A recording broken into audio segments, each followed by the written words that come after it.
नमस्कार दोस्तों, मैं सुभाष आपका ईडुको सीरीज में फिर से स्वागत करता हूं। जैसा कि आप लोगों को पिछला वीडियो मिला था और आप लोग उसे देखे होंगे। अगर नहीं देखे हैं तो उसका लिंक नीचे दिया हुआ है, पहले आप उसे जाकर देख ले, उसके बाद इसे देखिएगा। देखिए, उसमें बताया गया था कि पदार्थ जो होता है मुख्यतः 3 रूप में पाया जाता है: पारदर्शी, अपारदर्शी और पारभासी। पारदर्शी के बारे में क्या बताया गया था? पारदर्शी, अपारदर्शी और पारभासी। यहाँ मुख्य रूप से 2 पदार्थ के बारे में समझना है। एक पारदर्शी, दूसरा अपारदर्शी। इसमें क्या बताया गया था आप कमेंट बॉक्स में लिखकर बताएंगे। पारदर्शी पदार्थ ऐसा पदार्थ जिसमें प्रकाश आर से पार कर जाता है तो उसे पारदर्शी पदार्थ कहा जाता है। और अपारदर्शी जिसमें अ लग जाता है तो उसका सेंस निगेटिव नहीं का अर्थ होने लगता है।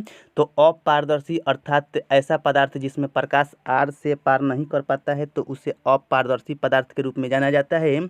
और जब इसी तरह के अपारदर्शी पदार्थ में सबसे महत्वपूर्ण एक एग्जाम्पल के रूप में लिया जाए तो कांच। यहाँ भी पारदर्शी में भी लिया जाए तो यहाँ भी कह सकते हैं कांच। लेकिन अंतर क्या है? मान लीजिए कि यह कांच का टुकड़ा है, यह भी कांच का टुकड़ा है। जब यह कांच के टुकड़ा में अगर एक साइड से इस तरह से कलई कर दिया जाए तो यह अपारदर्शी पदार्थ बन जाता है। लेकिन जब एक साइड से कलई नहीं हो, अर्थात कह सकते हैं कि दोनों साइड में से किसी भी साइड में कलई नहीं रहता है तो वह पारदर्शी पदार्थ होता है।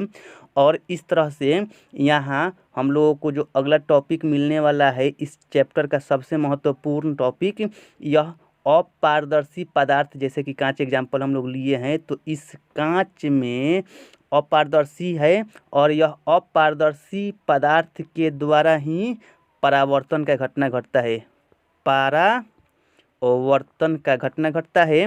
और यह जो पारदर्शी पदार्थ होता है इसमें अपवर्तन का घटना घटता है। अपवर्तन का घटना घटता है। तो अभी हम लोग समझने का पूरा प्रयास करेंगे कि पारदर्शी और अपारदर्शी के द्वारा जो परावर्तन और अपवर्तन का घटना घटता है तो वह उसका क्या महत्व होता है, उसी के बारे में अब हम लोग आगे का सेशन चलाने वाले हैं। देखिए, सर्वप्रथम हम लोगों को आज अब यह समझना है कि प्रकाश का परावर्तन क्या होता है। हम लोगों का सबसे पहला आज का पॉइंट रहेगा प्रकाश का परावर्तन। प्रकाश का परावर्तन, देखिए परीक्षा में यह बहुत ज़्यादा पूछा जाता है। जब यह मान लीजिए कि कोई दीप्त पदार्थ है, क्या है? दीप्त पदार्थ है। जैसे में कि अगर दीप्त पदार्थ में कह दें तो यह समझ लीजिए कि एक टॉर्च है। टॉर्च है और इससे इसी दीप्त पदार्थ से, दीप्त वस्तु से कोई ना कोई तो प्रकाश का किरण निकलेगा। इधर यह कांच का टुकड़ा है तो इस कांच के टुकड़ा में पीछे से एक साइड से पेंट किया हुआ है। अगर इस टुकड़ा में एक साइड से पेंट किया हुआ हो तो यह अपारदर्शी पदार्थ बन जाता है। अर्थात कहा जाए कि जब यह दीप्त वस्तु से निकला हुआ प्रकाश की किरण, दीप्त वस्तु या जो टॉर्च है, तो इस टॉर्च से कोई प्रकाश का किरण जो निकलेगा तो यही बात समझना है कि दीप्त वस्तु से निकला हुआ प्रकाश की किरण जब किसी अपारदर्शी वस्तु से टकराता है, जैसे में कि मान लीजिए कि यहाँ इससे किरण निकलेगा और निकलने के बाद यह आगे जाएगा, यहाँ से टकराएगा और टकराने के बाद यहाँ से फिर से वापस इसका किरण लौट के आ जाता है।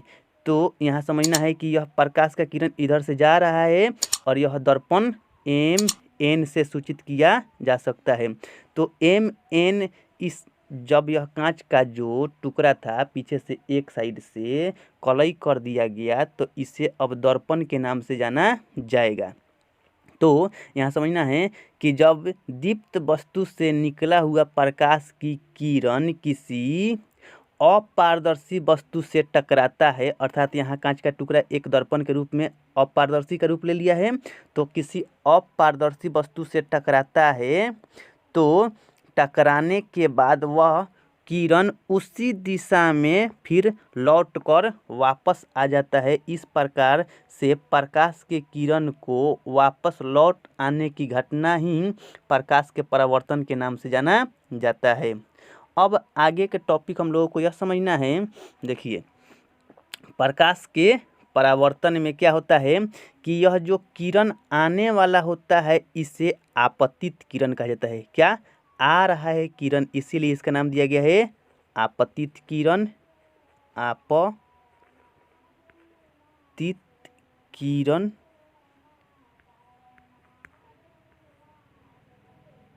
और यहाँ से टकराने के बाद पुनः उसी दिशा में लौट कर आ रही है किरण, इसीलिए इसे परावर्तित किरण नाम दिया गया है। परावर्तित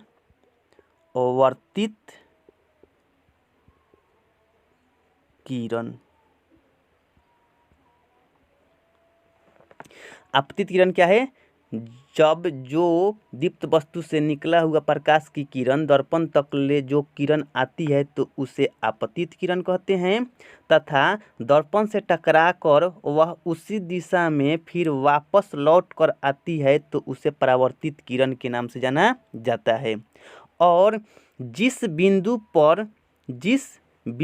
पर वह आकर टकराती है तो उस बिंदु को आपतन बिंदु कहा जाता है। अर्थात यहाँ यह जो बिंदु है इसे नाम दिया जाएगा, इस बिंदु का नाम दिया गया है आपतन बिंदु।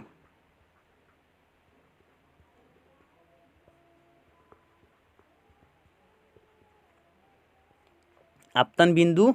और इसी आपतन बिंदु से प्रकाश का किरण टकराने के बाद वापस लौट आती है तो यहाँ से इस दर्पण से लंबवत एक इस तरह से हम लोग डॉटेड लाइन खींच सकते हैं। यह रियल में कोई लाइन नहीं होता है, इसको आभास किया जाता है कि हाँ इस दर्पण से कोई यहाँ आपतन बिंदु से लंबवत अगर लाइन खींचा जाए तो उसे अभिलंब के नाम से जाना जाता है। क्या कहा जाता है? अभिलंब कहा जाता है। और इस अभिलंब का आपतन किरण से जितना डिग्री का कोण बनता है इधर से सेम टू सेम इधर से परावर्तित किरण के साथ भी उतना ही डिग्री का कोण बनता है। अर्थात कह सकते हैं कि इधर आपतित किरण के साथ अगर थीटा डिग्री का कोण बना हो तो इधर परावर्तित किरण के साथ भी अभिलंब के बीच में थीटा डिग्री का ही कोण बनता है। अर्थात दोनों के दोनों कोण आपस में समान समान होते हैं। तो इस प्रकार से यह कहा जा सकता है कि यहाँ एक और टॉपिक समझना है, आपतित किरण और अभिलंब के बीच यहाँ का यह जो कोण बनता है इस कोण का एक नाम दिया गया है आपतन कोण। क्या है? आपतन कोण। तथा अभिलंब और परावर्तित किरण के बीच का जो कोण बनता है उसे परावर्तन कोण के नाम से जाना जाता है। क्या कहा जाता है? परावर्तन कोण के नाम से जाना जाता है। तो इसी के संबंध में एक सिद्धांत दिया गया है। देखिए क्या है सिद्धांत, इसको समझना है। सिद्धांत मतलब परावर्तन के संबंध में दो नियम हैं। दो नियम कौन कौन सा है? एक नंबर कह सकते हैं, एक नंबर कहा जा सकता है कि आपतन कोण का मान, आपतन, यह पहले पूछेगा कि परावर्तन का कितना नियम है। परावर्तन का दो नियम होता है। तो यह परावर्तन का जो दो नियम होता है कौन कौन होता है इसके बारे में समझना है। एक नंबर होता है आपतन कोण का मान, आपतन कोण बराबर होता है परावर्तन कोण।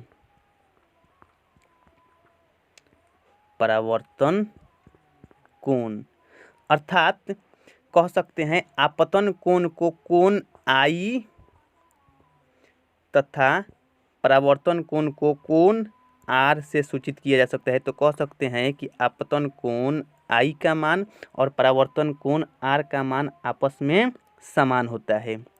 उसके बाद दूसरा नंबर बिंदु हम लोग यह नियम में जानेंगे कि इस दर्पण में आपतित किरण कौन,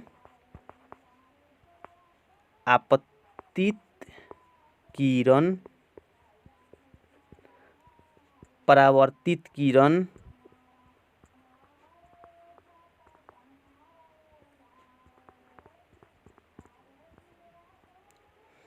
तथा आपतन बिंदु पर डाला गया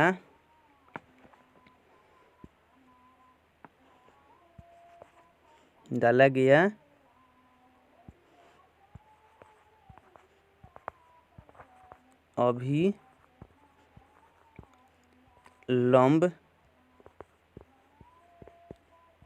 तीनों एक ही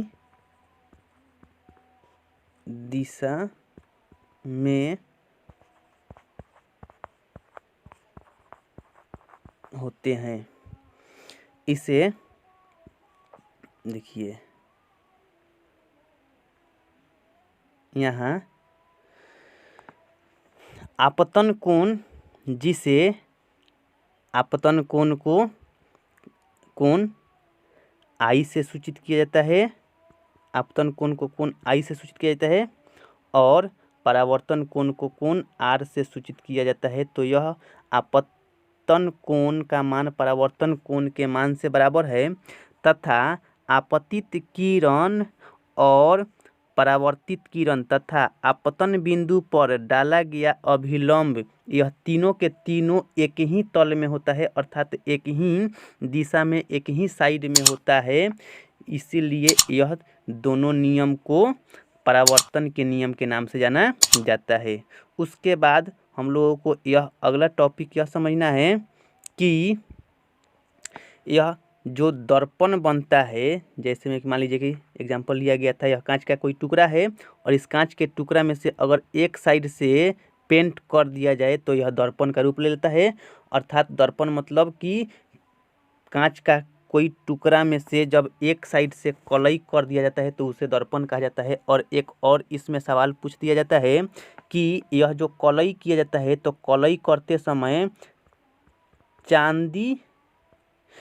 चांदी से कलई करते समय, चांदी के पेंट से कलई करते समय अर्थात पेंट करते समय बहुत अच्छा परावर्तक का काम करता है।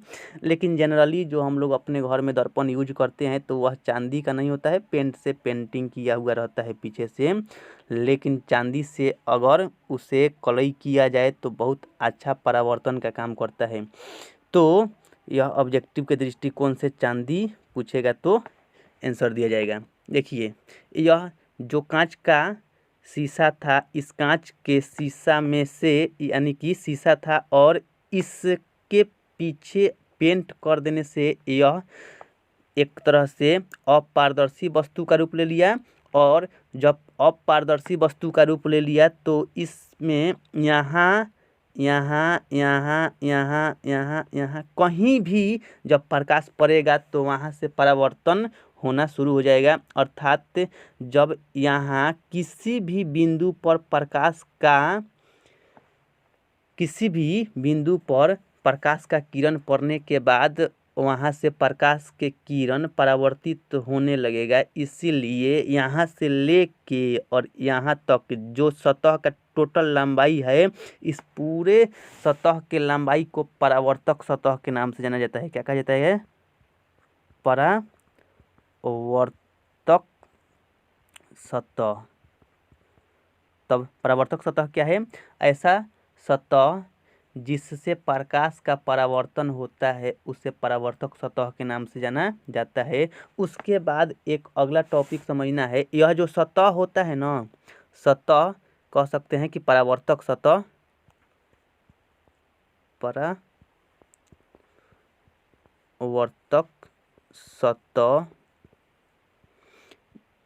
परावर्तक सतह मुख्यतः दो प्रकार के होता है। एक होता है नियमित परावर्तक सतह और एक होता है अनियमित परावर्तक सतह।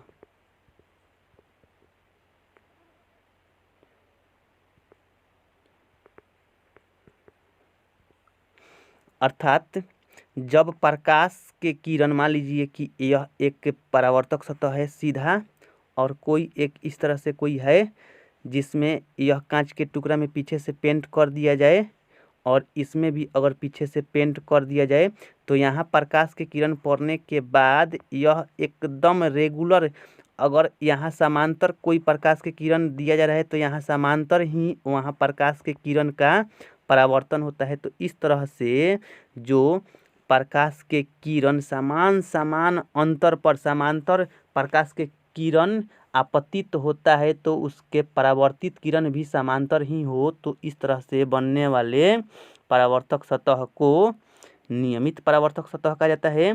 तथा जब यहाँ परावर्तक सतह पर पड़ने के बाद प्रकाश के किरण यहाँ से लौट आया, अगर मान लीजिए कि यहाँ पड़ेगा तो इस तरह से लौट आएगा, अगर यहाँ पड़ेगा तो मान लीजिए कि इस तरह से लौट आएगा, और इस तरह से यहाँ पड़ने के बाद इस तरह से लौट आएगा। तो इस तरह से कहा जा सकता है कि प्रकाश के जब किरण को समांतर आपतित किरण होने के बाद भी उसके परावर्तक सतह परावर्तित किरण को समांतर नहीं होने देती है तो उसे अनियमित परावर्तक सतह के नाम से जाना जाता है। अर्थात यह भी कह सकते हैं कि यह जो परावर्तक सतह होता है समतल होता है, तब उस तरह के समतल आकृति वाले दर्पण से जो सतह का निर्माण होता है उसे नियमित परावर्तन का काम करता है, और जब समतल नहीं होता है, उभर खाभर होता है, तो इस तरह से अनियमित परावर्तक सतह का निर्माण करता है। Thank you. इसके बाद के वीडियो कल जारी होगा।